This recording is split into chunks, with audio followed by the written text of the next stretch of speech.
அன்னை தகவல் சேனலில் இன்றைக்கி என்ன பார்க்க போகிறோம் அப்படின்னா, தமிழ்நாடு அரசு போக்குவரத்து கழகம் லிமிடெடில் பணி, டிஎன்எஸ்டிசியில் பணி அப்படின்னு சொல்லியிருக்காங்க.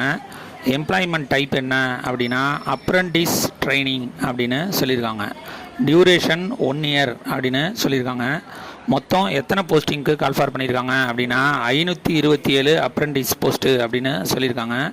பிளேஸ் ஆஃப் போஸ்டிங் அப்படின்னு தமிழ்நாடு அப்படின்னு சொல்லியிருக்காங்க.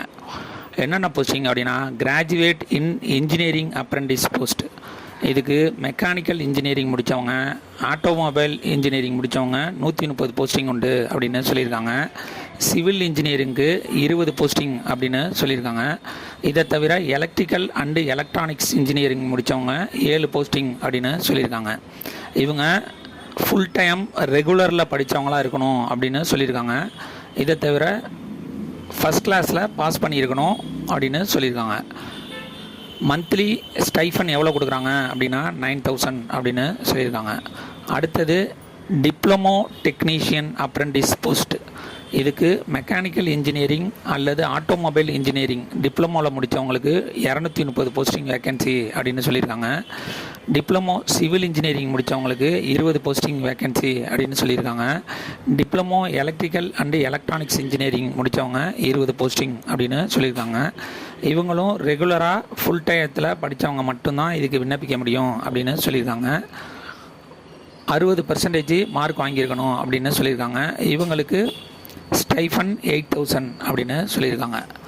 அடுத்தது நான் இன்ஜினியரிங், அதாவது BA, BSc, BCom, BBA, BBM, BCA மற்றும் எனி யூஜி டிகிரி முடித்தவங்க இதுக்கு விண்ணப்பிக்கலாம் அப்படின்னு சொல்லியிருக்காங்க. மொத்த போஸ்டிங் 151 போஸ்டிங் அப்படின்னு சொல்லியிருக்காங்க. இவங்களும் ஃபுல் டைம் ரெகுலரில் படித்தவங்களாக இருக்கணும் அப்படின்னு சொல்லியிருக்காங்க. அதை தவிர யூஜிசி அப்ரூவ்டு பண்ண அப்படி இல்லைன்னா யூனிவர்சிட்டியில் படித்தவங்க இதுக்கு விண்ணப்பிக்கலாம் அப்படின்னு சொல்லியிருக்காங்க. 2021, 22, 23 மற்றும் 24 இந்த வருஷத்தில் பாஸ் பண்ணவங்க மட்டும்தான் இதுக்கு விண்ணப்பிக்க முடியும் அப்படின்னும் சொல்லியிருக்காங்க. நான் இன்ஜினியரிங்க்கு மந்த்லி சேலரி ஸ்டைஃபன் எவ்வளோ கொடுக்குறாங்க அப்படின்னா 9000. Age limit for TNSTC as per apprenticeship policy, already டிஎன்எஸ்டிசியில் ஒர்க் பண்ணுறவங்களுக்கு ஆஸ் பர் அப்ரெண்டிஸ்ஷிப் பாலிசி பிரகாரம் ஏஜ் லிமிட் உண்டு அப்படின்னு சொல்லியிருக்காங்க.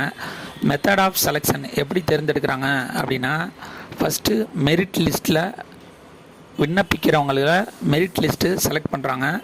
அவங்களுக்கு டைரெக்டாக சர்டிஃபிகேட் வெரிஃபிகேஷன் மூலியமாக அப்ரெண்டிஸுக்கு தேர்ந்தெடுப்போம் அப்படின்னு சொல்லியிருக்காங்க. இதுக்கு ஆன்லைன் மூலியமாக மட்டும்தான் விண்ணப்பிக்க முடியும். டிஸ்கிரிப்ஷனில் லிங்க் கொடுத்துருக்கேன். விண்ணப்பிக்க கடைசி நாள் 22/4/2025. விண்ணப்பித்து வெற்றி பெற்று அப்ரெண்டிஸ்ஷிப் பணியில் சேருக.